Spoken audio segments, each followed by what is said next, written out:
Good morning and welcome to Nigeria Now, showing on your digital first Pan-African news network, TOS Television, a show where we bring you some of the top stories from across the national dailies each day. I am Merciful Ajinomo, and joining me on the show this morning is Adeswa Osui and Sagir Ibrahim. Thank you. Thank you so How much. you doing? Thank you so much for being on Good, the good. show. We have a couple of newspapers this morning for the newspaper review segment of the Nigeria Now, and we have Daily Trust from the very top. We say Nigeria records 22,000 missing persons, highest in Africa. But the banner headline is what I'm actually very much interested about. That CJN moves to end forum shopping as lawyers worry over conflicting judgment. 3 riders summoned 6 chief judges to working at cross purpose removes confidence in the judiciary, and 3, the NBA saying we will sanction erring members. We've had so much controversy how Nigerians are questioning the judiciary system and the legal system of Nigeria, but we keep seeing stories and topics across national dailies on conflicting judgment and everything. What do you have to say, Sagiro? Okay, so first of all, I would say the move by the Chief Justice of Nigeria to call on to summon these judges is a good one, because I see no reason why in a state you should have 6 conflicting court judgments in just 1 month, and from different courts in the state. So if a judgment is delivered, for some reason, why is the judgment not spread across board for judges to, have a look and say, okay, if they are going to make a judgment, it should be in tandem or in line with a particular judgment that has already been made. And for goodness sake, why will a case be treated in more than 1 court at a time? I'll give you a perfect example. Why is it that in Nigeria, a case that happens in a particular location can be taken to court in a different location entirely? And I give you a most recent example.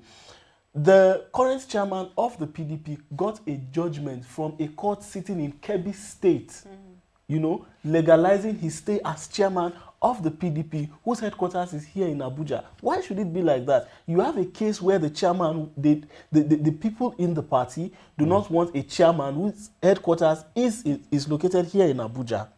And then you got a court judgment from Kebbi State, legitimizing his stay as chairman. Where does that work? I'll give you a perfect example again. We have the Cross River North Senatorial District saga, which has lingered for over 2 to 3 years now, where one senator is saying he's the legitimate winner of the election. Another person is saying, I'm the legitimate winner. Now, it's happened in Cross River State. However, the FCT High Court in Abuja here is sitting on the matter. Why? Why can't the issues be treated within the areas of jurisdictions where these issues happen? Why does it have to be taken to a different location? Now, if you look at all these things, you will now notice the flaw that we have in our judicial system and why it is important for the CJN to actually step in to ensure that the conflicting judgment actually comes to an end once and for all. Yeah, because I do know that as a layman, someone who's not, read law or something, knows that when you take a case to the court and the parties are not happy with the judgment, they can take it to a higher court, but it cannot work simultaneous. That's what I know as a layman. So when we keep seeing all of this conflicting judgment, the question is the judiciary system really working? Okay, like you said, you're a layman. I'm not a judicial expert as well. I just read the news and I see what is in the news. Now, whether the judicial system is working is a question that has a tentative answer, and that answer depends on whoever is giving answer to that question.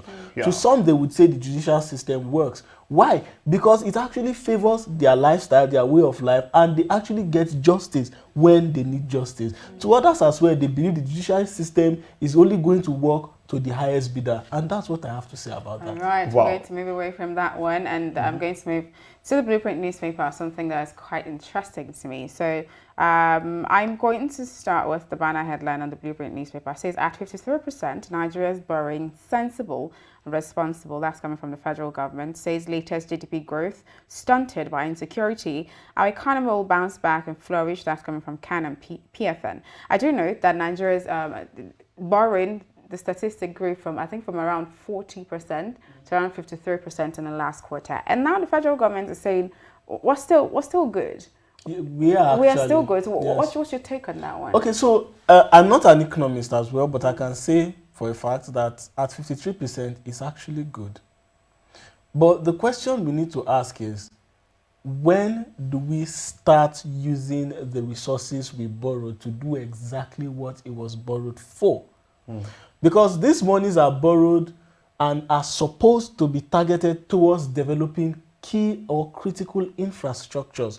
But we've had a system in Nigeria or a habit of borrowing money and using it to do a different thing. And this is probably the reason why sometimes some countries where we go to seek these loans for prefer to fund these things themselves.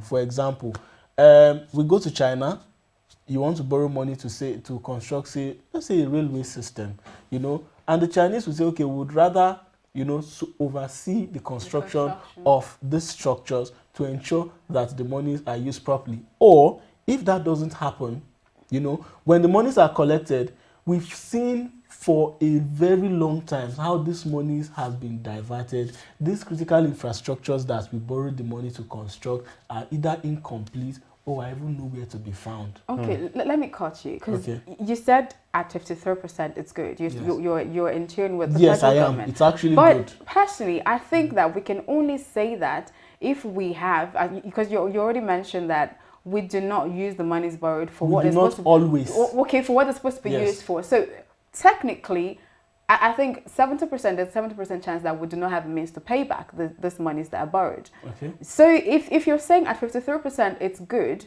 I can only say it's good at 53% if there's an assurance that, okay, we can actually pay this money. Because at this point, I feel like it just keeps piling and piling and growing, and we just keep borrowing, because to actually increase the borrowing rate of the country, it just feels like we are not actually paying back. The debts are increasing, but we keep borrowing, and it's rising. It's getting to 53%, and I feel like maybe in another year or two, it's going to climb to that 60 or 70%. You need to understand that while the percentage is increasing, it's actually good for we Nigerians, because it means our GDP is actually growing. So now if our gross domestic product is growing, it means we are eligible to collect even more loans. That's the problem. That's my issue. It's not a problem, it's an advantage, because if our GDP grows, it means we're eligible to borrow, and it means we have the means of paying back. But is that actually factual? Because I feel like this is textbook. If our GDP grows, we actually have the means to pay back. I think if the Minister of Finance says the GDP is growing, she's the superior authority to tell us that the GDP is growing. So we have to just believe. Over the past couple of weeks, I think very frequently she said the GDP grew by 5%, this year. So it's actually good news. I'm not supporting borrowing, for example. To borrow to develop critical infrastructure, beautiful idea. But are the critical infrastructure being constructed or developed? That's the question for another day. Do not forget that the Debt Management Office has pointed out that Nigeria currently owes about 33.1 trillion naira as at March this year, and we are still preparing to borrow even more. Now, perhaps if we borrow the monies and we develop these infrastructures that we want to develop, those infrastructures will be able to pay or offset the loans that we are borrowing. Now, that is where the issue is. Because like I said, if you borrow money to develop an infrastructure, to say build roads or build a railway system or develop whatever reason you have to borrow money, and you use the monies borrowed to develop that particular system or that particular infrastructure or provide that particular service or infrastructure should be able to offset the debt that was initially incurred because of it. Now you're going to answer my question. You said that particular infrastructure should be able to offset. In a situation where the infrastructures and everything that we're borrowing for are not able to offset the debt that has been borrowed, should we keep borrowing? First of all, the country is in trouble. Okay. Then second, insecurity and everything. Now we know that insecurity has actually hindered the development of these infrastructures which Nigeria borrowed money for. However, a shining example of what borrowing can do in a country is the current railing system in Nigeria. Beautiful. They borrowed money for it to a very large extent. It has gotten to very, very high percentage of completion in various states across the country, and it's actually yielding profit, and it's paying for itself. And then remember that sometimes when you borrow money, you do not necessarily need to offset or pay back the entire amount that was borrowed. Do you understand? So if you look at all of these trends, I would say Nigeria is going in the right direction. in terms of developing key or critical infrastructure, whether to borrow to do so and how much to borrow is now what we need to argue. All right. All right, we'll just move on to the next newspaper. That's Nigerian News Direct. We have a couple of headlines and writers on them. The first story there, the PDP APGA crisis, mixed reactions, trills someone of 6 chief judges. A couple of writers, Ubani commends CJN over someone, as Bewaji clarifies NJC CJN rolls over judges' conduct. I know we have so much to say, but we just read out the newspapers and the headlines. So people can just, stay abreast of what's happening. Business Day is Buhari quotes trouble in renewed push for grazing route. And that can be found on Business Day newspaper. And the Daily Times is saying why non-oil sector GDP is growing. And that's coming from Finance Minister. So just grab yourself a copy of that and read about that. I want to go back to Daily Trust newspaper. Underneath the picture of the day there, Borno leaders demand stringent profiling of repentant Boko Haram members, and that can be found on page 6.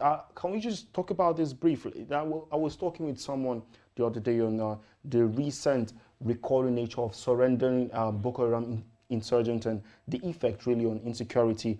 And now we are seeing leaders in Northeast, that's Borno State, are demanding stringent profiling of repentant Boko Haram members. Okay, now, but before you answer that, just yesterday, this was the same community leaders in Borno State that were saying, look, this 3,000 repentant Boko Haram, they are forgiving them and they can return home and, continue to live in the community as community members. So now is where we have to find the balance, because yes. if you're saying, if the news is saying, yes, we're forgiving you, come, and yet some community members are saying, let's profile them, let's know the ones that are really repentant, let's know, just get their demographics, psychographics and everything. It means they cause for worry, for a question.